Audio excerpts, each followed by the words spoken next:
Doctor साहब, पाकिस्तान के अलावा और कौन कौन से ममालिक हैं जो कि ज़्यादातर इसकी लपेट में आ गए हैं?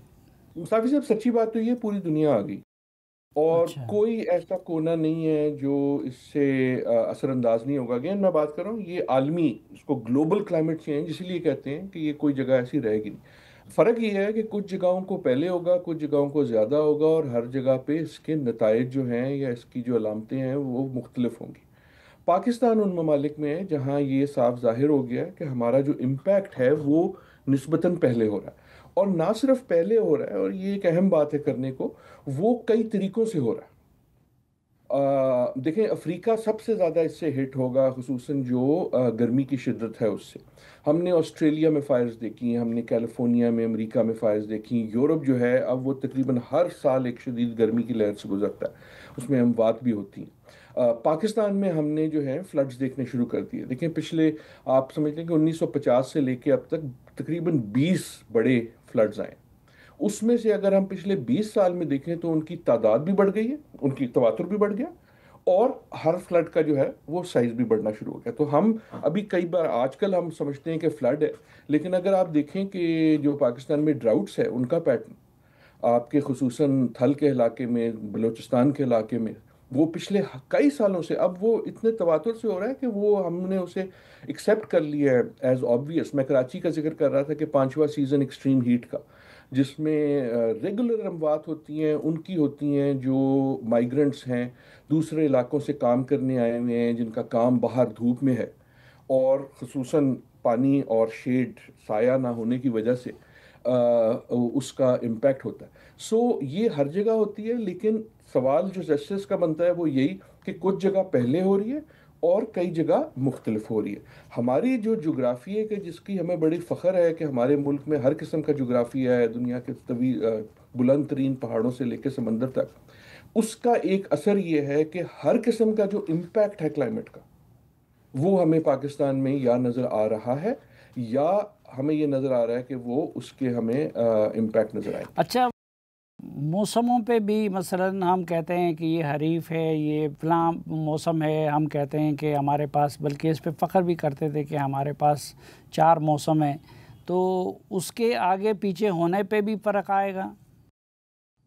देखें जी, सारे का सारा फ़र्क, बिल्कुल 100% आपने सही बात की, और हमें फ़ख्र करना चाहिए। देखें, ये बड़ी नेमत होती है खुदा की कि आपके पास मुख्तलिफ मौसम हो, ना सिर्फ आपकी ज़िंदगी की क्वालिटी पे लेकिन आपकी इकॉनमी पे।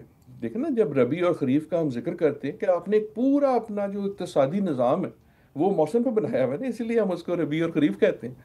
और ना सिर्फ वो, आपने अपना पूरा जो निज़ाम है वो एक जो जिस दरियाए सिंध है, इंडस बेसिन जो है, उस पे बनाया हुआ है। अगर आप इंडस बेसिन देखें तो हम इंडस बेसिन को अपनी माँ ऐसे ही नहीं कहते। देखिए ना आप, हमारा जो इलाका है, इंडिया लफ्ज़ कहाँ से आया? इंडस से आया। हिंदू लफ्ज़ कहाँ से आया? सिंधु से आया। तो उसकी कोई वजह है ना, उसकी वजह ये है कि अगर आप आज का पाकिस्तान देखें तो उसकी जो तकरीबन 80%, तकरीबन 70 और 80 के दरमियान जो उसकी आबादी है वो इंडस बेसिन पे रहती है। उसकी जो तकरीबन 70% इक्तिसादी प्रोडक्टिविटी है, इकोनॉमिक प्रोडक्टिविटी है, वो इंडस बेसिन पे होती है। हमारे 9 बड़े शहरों में, साफी साहब, जो 9 सबसे बड़े शहर हैं पाकिस्तान के, उनमें से 9 के 9 जो हैं वो इंडस के 40 किलोमीटर की डिस्टेंस पे। सो ये जो, जब जब ये तब्दीली होगी, अगर इंडस चेंज होता है या जैसे मैंने कहा मानसून चेंज होती है, मैं, अगर आप इजाज़त देंगे तो किसी वक्त ये, I want to claim, I want to point out कि ऐसा नहीं है कि ये सिर्फ क्लाइमेट की वजह से हो रहा है। ठीक है ना, सैलाब तो पहले भी आता था, एनसो तो पहले भी होता था, लेकिन क्लाइमेट की वजह से, जैसे हमने कहा, तवातुर बदल गया और उसकी शिद्दत बदल गई। तो जब ये चीज़ें तब्दील हो जाएंगी, आप सोचें ना कि आप अगर एक फार्मर हैं, आप एक किसान हैं, आपने एक सदियों से निज़ाम बनाया हुआ है, आपकी नॉलेज ही ये है कि मैंने कब बीज बोजना है, बीजना है। अब अगर वो निज़ाम तब्दील हो जाता है 2 हफ्ते से भी, आप जब जब किसान होते हैं तो बारिश 2 हफ्ते भी आगे हो जाए, एक दिन, एक हफ्ता भी आगे हो जाए, तो आपकी जो ज़ाती मईशत है वो आगे पीछे हो जाती है, और कौमी मईशत भी आगे पीछे हो जाती है। That is why it is so central. हुँ। एक और चीज़ अगर आप यहीं हम बात कर लें, क्योंकि हमारा मुल्क ना सिर्फ हमारे पास 4 मौसम है जिसका हमें सही तौर पे फ़ख्र है, लेकिन हमारी जोग्राफिया ऐसी है, ये बड़ी अहम बात है कि हमारे पास इम्पैक्ट भी बड़े फ़र्क किस्म के हैं। आपने देखा होगा, और I want to thank you, आपकी मैं शुक्रगुजार हूँ कि आपका प्रोग्राम जो है वो जो नॉर्थ में हो रहा है उस पे वो तवातुर से रोशनी डाल रहा है, विच हम कई बार भूल जाते हैं। इसलिए नहीं कि हम संगदिल हैं, लेकिन इसलिए कि जब पानी नीचे आता है तो फिर हम उसकी बात करना शुरू कर देते हैं। लेकिन जब हम तस्वीरें देखते हैं ना, स्वात की, बुनेर की, गिलगित बल्तिस्तान की, आप देखें कि वो तस्वीर फ़र्क होती है पानी की। जब हम कराची में देखते हैं तो वो फ़र्क होती है। अभी जो हमने पंजाब की देखी, बंद टूटने की और शहरों के पास पानी बढ़ने की, वो फ़र्क थी। जो आप इस हफ्ते सिंध में देखेंगे वो फ़र्क है। कहने का मकसद क्या है, जब हम स्वात या नॉर्थ में देखते हैं तो तस्वीर क्या होती है कि शिद्दत से पानी आ रहा है, पूरे अपने जोश जज्बे से आ रहा है और सामने जो आ रहा है उसको बहा के ले जा रहा है। क्यों? क्योंकि वो दुनिया के तवील बुलंद तरीन पहाड़ है, उस वेलोसिटी से आता है, जो उसके सामने होगा उसको बहा के ले जाएगा। पानी इतना ज्यादा नहीं होता। जब तक वो पंजाब की प्लेन में आता है तो अब वो पानी जो है जमा होना शुरू हो गया, तमाम उन दरियाओं से, अगेन हम सिर्फ फ्लड की बात कर रहे हैं, वो जमा होना शुरू हो गया। जब तक वो सिंध में जाएगा तो दरिया जो है वो किसान की जमीन से ऊपर हो चुका है सिल्टेशन की वजह से। ठीक। तो सो कहने का मकसद ये कि इसकी पॉलिसी इम्प्लीकेशन, एक जुमले की इजाजत, पॉलिसी इम्प्लीकेशन ये है कि इसका फिर एक हल नहीं है।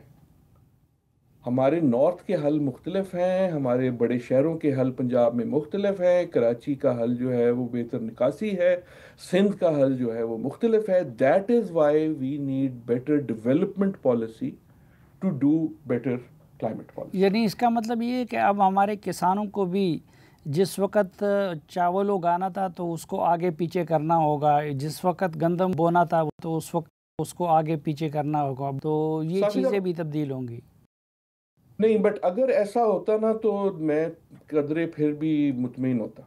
अगर हमें पता होता ना कि उसको सिर्फ अपनी टाइम चेंज कर देना, अगर मेरे पास साइंस होती कि मैं कह सकूं, फार्मर फार्मर बड़ा, किसान बड़ा ज़बरदस्त चीज़ होता है, का बड़ा लाइक होता है वो, उसकी साइंस बड़ी तेज़ होती है। उसको पता लग जाता है कि मैं 2 हफ्ते पहले बीज लूंगा, ठीक है। मसला ये है कि जो मैं कह रहा हूँ ना कि वो तवातुर बदला और शिद्दत बदली। जब आपका तसलसल बदल गया तो अब फार्मर को पता नहीं है कि यार मैं 2 हफ्ते पहले करूं या 2 हफ्ते बाद करूं। सो आपने एक तरह से उसमें एक क्लाइमेटिक जुआ डाल दिया कि जो मुझे पता था ना, मैंने अपनी पूरी निज़ाम बनाया हुआ है कि ये वक्त है बीजने का। अब अगर आदिल नजम आके ये कह रहा है कि यार साइंस ये कह रही है कि ये वक्त जो है कभी आगे हो जाएगा कभी पीछे हो जाएगा, फिर अच्छा। वो मेरा मुंह देखता है कि यार मुझे बता दो कब होगा, मैं उसका तो हल कर सकता हूं। लेकिन अगर ये जो है ये अनसर्टेनिटी है, सो द रियल रियल ये इजाजत दीजिएगा, द रियल, जब हम क्लाइमेट चेंज कहते हैं तो मैं अपने स्टूडेंट से कहता हूं कि असली मसला क्लाइमेट नहीं है। असली मसला, जो बड़ा मसला है वो चेंज है, कि हमें ये नहीं पता कि ये जो तब्दीली है ये इस पासे जाएगी या उस पासे जाएगी। अच्छा, इसके बारे में पेशेनगोई नहीं की जा सकती है कि अगले साल कैसे होगा और फलां मौसम किस वक्त आएगा, बारिशों का मौसम कब आएगा, ये पेशेनगोई नहीं की जा सकती? देखिए, हमारी साइंस बहुत बेहतर हो गई है, आपकी मेरी ज़िंदगी में हुई है, आपकी मेरी ज़िंदगी में हुई है। अब हमारा फ़ोन हमें बता देता है कि मैं जो है छतरी लेके जाऊं कि ना जाऊं, और बड़ी अच्छी तरह बता सकता है। So our ability to predict short term पे, छोटे दौरानिए पे, ये बताना जो है वो बहुत बेहतर हो गया। जैसे जैसे दौरानिया बढ़ता है, और जब हम ग्लोबल क्लाइमेट चेंज की बात करें ना, तो मैंने जैसे कहा कि ये वेदर नहीं है, मौसम इस वक्त का मौसम नहीं है, ये सिस्टम है। सिस्टम क्योंकि इतना बड़ा है उसकी प्रिडिक्शन लॉन्ग टर्म मुश्किल है। सो हम इस वक्त जो है तकरीबन यकीन से कह सकते हैं, जो माहिरीन कह रहे हैं कि अगले साल भी हमें ज़्यादा बारिश की तवक्को रखनी चाहिए। लेकिन उससे अगले साल क्या होगा, आई डू नॉट नो। अच्छा। राइट, और क्या से ज़्यादा मुश्किल जो है सवाल वो ये है कि कब होगा।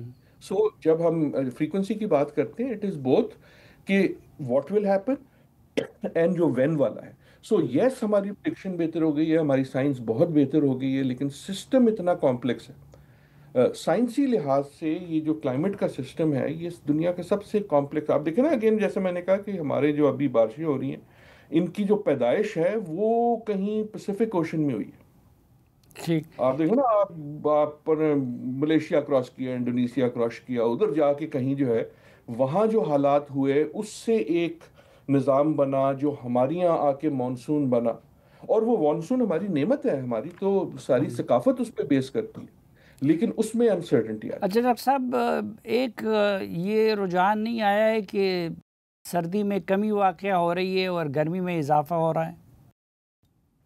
हमारे इलाके में और बहुत से इलाकों में इसीलिए बिल्कुल रुझान है। इसीलिए इसको अंग्रेजी में कई बार हम कहते हैं ग्लोबल वार्मिंग। ग्लोबल वार्मिंग मतलब कि दुनिया की जो ग्लोबल आलमी सतह पे जो है, जो गर्मी है, आप समझ लें बढ़ गई है। लेकिन अगेन वो अल्फाज की चीज़ है कि ये गर्मी वो नहीं है जो हम महसूस करते हैं अपने शहर में, मुल्तान की गर्मी है और पेशावर की गर्मी वगैरह वगैरह। ये गर्मी वो है कि जो दुनिया का दर्जा हरारत है वो तब्दील हो रहा है।